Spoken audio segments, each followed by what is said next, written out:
Seguindo as nossas videoaulas sobre protozoários, agora a gente vai falar um pouquinho da reprodução desses protozoários. Os protozoários eles podem se reproduzir de duas formas, através da reprodução assexuada e através da reprodução sexuada. Lembram que a reprodução assexuada, um indivíduo dá origem a dois indivíduos iguais a eles, com o mesmo número de cromossomos geneticamente iguais à célula-mãe. Esse indivíduo, obviamente, deixa de existir. Então, aqui se dividiu e formou dois novos indivíduos. Ou pode ser também por reprodução sexuada, mas por conjugação, em que eles trocam, né, o material genético. Então, a gente vai ver um pouquinho de cada. Então, aqui fala na reprodução dos protozoários.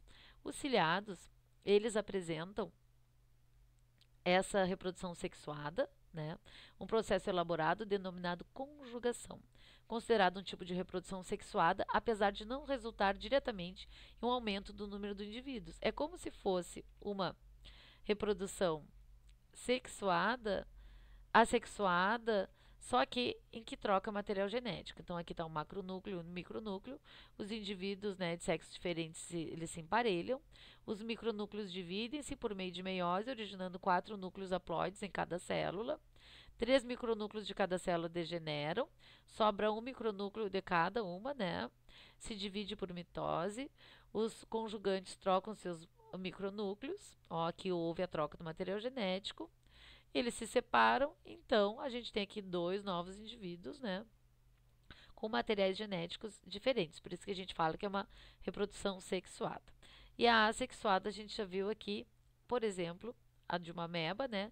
Em que ocorre a divisão binária ou cisparidade, tá? Depois eu queria falar para vocês um pouquinho sobre os protozoários e a saúde. Eu falei para vocês na nossa aula online sobre conceitos relacionados à saúde, como por exemplo, agente etiológico. É aquele ser que causa uma determinada doença. Então, no caso, um parasita é um agente etiológico, o agente etiológico que causa malária, o agente etiológico que causa até o coronavírus. O Covid-19 é o agente etiológico que causa aquela doença. A gente diz que a gente chama de vetor quando um ser transporta o agente etiológico, né, de um ser para o outro. Pode ser que esse vetor não seja um ser vivo. Pode ser que esse vetor seja, por exemplo, uma toalha. Por exemplo, eu estou com conjuntivite e passei a toalha lá nos olhos. Sequei, né, o meu rosto e passei a toalha nos olhos.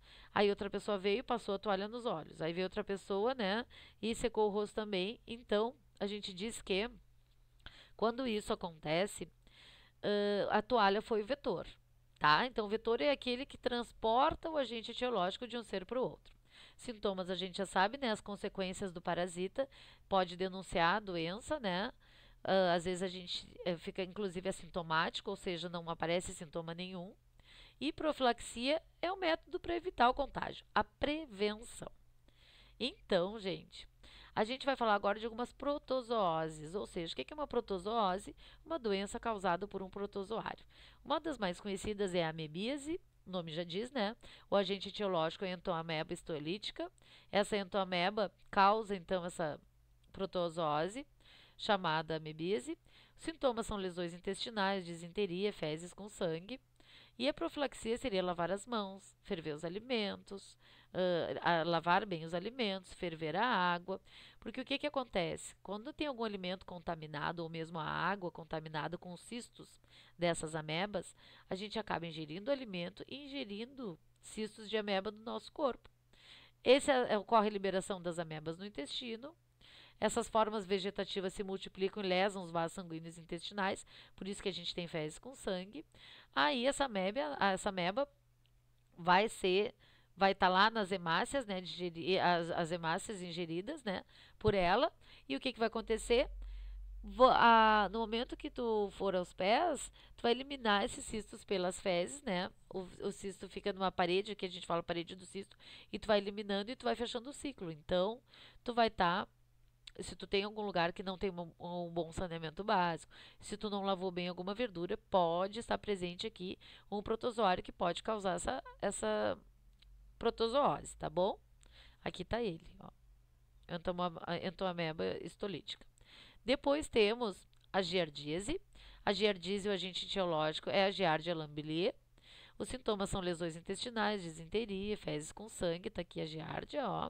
E a profilaxia, a mesma coisa, lavar bem as mãos, lavar os alimentos, ferver a água. Saneamento básico, né, gente? Para essas protozooses, a gente tem que ter um bom saneamento básico. Porque se esses animais vivem principalmente na água, tanto doce quanto salgada, é no momento que tu tomar a água, no momento que tu ingerir alimentos ou que tu coloca a mão na boca que tu pode te contaminar com esses protozoários. Outro protozoário outra protozoose é a leishmaniose. A leishmaniose, o agente etiológico é a Leishmania brasiliensis. E o vetor, no caso aqui, tem o vetor, e o vetor é o mosquito, chamado birigui ou mosquito palha, que pica a pessoa e dentro do mosquito está o protozoário.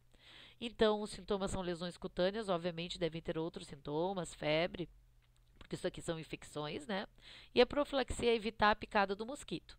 Então, lugares muito quentes, que tenha o ciclo do mosquito se completa e ainda tem o parasita, o protozoário, então são lugares bem perigosos para a leishmaniose, tá? Outra protozoose é a doença de Chagas, bem conhecida. A gente chama a doença do barbeiro, né? Não é do barbeiro que corta o cabelo aqui. A doença de Chagas, o agente etiológico é o protozoário Trypanosoma cruzi. E esse Trypanosoma cruzi, ele fica dentro de um vetor, que é o barbeiro, né? Esse besouro aqui, e nas fezes desse barbeiro. Então, o barbeiro, ele fica na pele, né? Deposita as fezes ali na pele. Ele ingeriu o parasita, o protozoário, e aí ele se deposita na pele, coloca ali os ovos, ocorre a penetração desse protozoário na nossa pele, ele vai ir lá para o homem, ele vai ficar nas fibras aqui do miocárdio, essa membrana aqui do coração, então formas parasitárias intracelulares vão se alojar aqui, e o que pode acontecer? Cardiomegalia, né? O coração pode ficar aumentado, pode ter problemas cardíacos relacionados a ele, então é bem grave essa doença de Chagas. A profilaxia é evitar o contato com esse besouro, né? Com o barbeiro, tá? Não é muito comum aqui na nossa região, né? Outra protozoose é a tricomoníase. O agente etiológico é o Trichomonas vaginalis, então essa daqui seria uma DST, né, uma doença sexualmente transmissível. Sintomas: corrimento esverdeado, mau cheiro no órgão genital. E a profilaxia é não usar roupas ou fazer sexo com pessoas contaminadas, tá? A malária, muito conhecida, a malária tem sido muito falada ultimamente, voltou com tudo. A malária, o agente etiológico é o Plasmodium, mas ela tem um vetor bem comum, que é o mosquito prego, o Anopheles. Então, esse mosquito pica e aqui dentro está o protozoário que vai causar a malária. Sintomas são febre alta, calafrio, mal-estar, a malária mata, inclusive. E a profilaxia é evitar a picada do mosquito. Então, repelente, fechar as janelas, ter tela de proteção em locais onde tem muito mosquito, né?